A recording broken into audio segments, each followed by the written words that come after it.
Amin'izao famaranana ny taom-pianarana izao dia anisy ny Fivoriana izay notanterahina teo anivon'ny COURS EDUCATIF ACEEM ny Alahady 17 volana May lasa teo tao amin'ny Lycée J.J Rabearivelo. Anisan'ny tanjona tamin'izany moa Nifampizara traikefa eo amin'ny samy mpampianatra. Efa fanaon'ny ACEEM hatramin'izay manao Fivoriana isaky ny 2 volana. Ny tanjona ao anatin'ilay Fivoriana ny anankiray voalohany aloha dia fifampizarana traikefa eo amin'ny samy mpampianatra.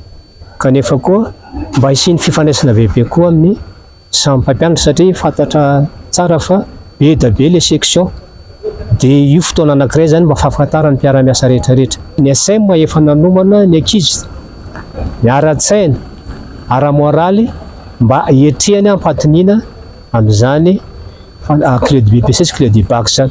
Mena laza adiny zareo mpandraika tsara amin'ny programma sy fanadinana amin'ny fanadinana BEPC sy baccalauréat. Nohamafisin'ny filohan'ny Vondrom-panabeazana ACEEM tamin'ny fotoana io mazava-dehibe ny fananan'ireo mpianatra tanjona mazava sy ny fifantohany amin'ny fianarana izay ataony mba ahatratrarina izany tanjona izany.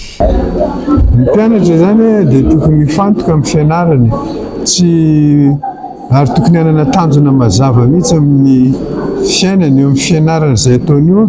Tokony fantatra mazava inona moa ny tanjona kendreny amin'izy.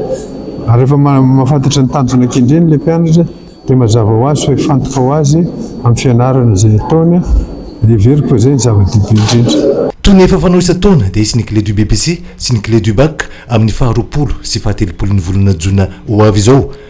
Izany dia natao hampahafantarana ireo mpianatra ny mety ho endriky ny fanadinana izay ho hatrehany. Ny ACEEM zany mba ahafahan'ny mpianatra miomana sy manatanteraka ny fanadinana BEPC dia misy an'ilay antsoina hoe Clé du BEPC dia misy moa ny Clé du BACC zany mazava ho azy dia ny zavatra atao amin'io zany manome sujet ny mpampianatra dia amin'io zany no lazalazana ny mpianatra hoe tahaka an'izao no mety ho endriky ny fanadinana dia ampalalana azy ny zavatra miandry azy ihany omena azy ny fomba estetika entina malina ny fanontaniana dia zay zany ny fomba atao zany mba ahafahan'ny mpianatra miatrika ny fanadinana. Mariana moa fa mbola vonona ny andray ireo mpianatra ao amin'ny classe de 3e